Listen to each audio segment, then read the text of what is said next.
আমি আমার ফিরে আসবো আমার জায়গায়, বিধায়ক কি করবে কি করবে না, উদাহরণটা এটাই। আচ্ছা আপনারা তো সব কৃষক মানুষ ম্যাক্সিমাম, বা কৃষি প্রধান আমাদের ভাঙন, যেখানে পানি থাকে সেখানে কি হয়, ঘাস জন্মায়, তাই তো? যেখানে পানি থাকবে সেখানে ঘাস জন্মাবে, আর ঘাস জন্মালে ওই ঘাসকে খেতে গরু ছাগলের উৎপাদ বাড়ে, আর গরু ছাগলের উৎপাদের জন্য আপনি বেড়া যতই লাগিয়ে রাখুন না কেন, বেড়ার গেটের দায়িত্ব যাকে দিয়েছেন সে গরু ছাগলকে খুলে দিচ্ছে। তাহলে আপনি এখন কি করবেন? কি করবেন?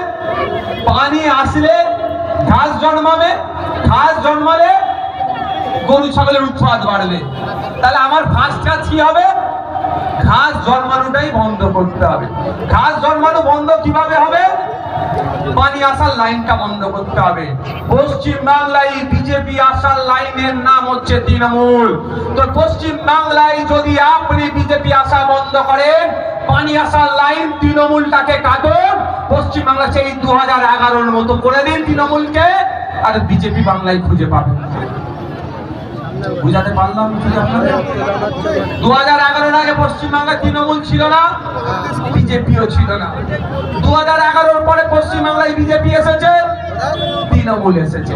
তো আমরা 2026-এ পশ্চিমবাংলায় বিজেপিকে আসা যদি বন্ধ করতে চান, তাহলে এই পানি আসার লাইনটা কাটুন, আর পানি আসবে না, ঘাস হবে না, গরু ছাগলের উৎপাদ হবে না।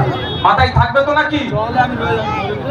এটা মানুষের আছে মাথায়, তারপর আমি বলছি আপনাদের আত্মীয় স্বজন যেখানে যেখানে আছে, হারুয়া আছে, মিনাকা আছে, রাজারহাট আছে, ক্যানিং এ আছে, যেখানে আছে একটাই কথা, কোনো কথা হবে না। আপনার বলুন শুভেন্দু অধিকারী যে কথা বলছে ওকে জেলের মধ্যে রাখা দরকার, বাইরে রাখা দরকার? ওনাকে জেলের মধ্যে রেখে জেলের ভাত খাওয়ানো দরকার।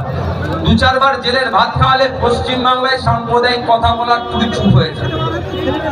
2-4 বার জেলের ভাত খাওয়ালে না এই সাম্প্রদায়িক কথা বলা বন্ধ হয়ে যাবে শুভেন্দু বাবু। আর শুভেন্দু বাবু যদি সাম্প্রদায়িক কথা বলা বন্ধ করে দেয়, অন্যান্য বিজেপির নেতারাও ফিউজ হয়ে যাবে। আর অন্যান্য বিজেপির নেতারা ফিউজ হয়ে গেলেই পশ্চিম বাংলায় যে আমরা ঐক্যের সাথে আছি, সম্প্রীতির সাথে আছি, সেটা আর বিনষ্ট হবে না। কিন্তু মমতা ব্যানার্জি এটা করছে না কেন? মমতা ব্যানার্জি চাই না যে পশ্চিম বাংলার সম্প্রীতি ঠিক থাকুক, পশ্চিম বাংলার ঐক্য ঠিক থাকুক। ঐক্য সম্প্রীতি ঠিক থাকলেই তো আর আপনি তৃণমূলকে ভোট দেবেন না। আপনি যদি না ভয় পান, আপনি তৃণমূলকে ভোট দেবেন না। সারা রাজ্যের মানুষকে ভয় দেখিয়ে তো ভোট নেওয়া হচ্ছে, অন্য কোনো তো পলিসি নাই। আমি তো চ্যালেঞ্জ করি, একটা প্রকল্পের নাম বলুন, একটা এমন প্রকল্পের নাম বলুন যে প্রকল্পের জন্য তৃণমূলকে মুসলমানরা ভোট দেবে, সেকুলার মানুষরা ভোট দেবে। একটা প্রকল্পের নাম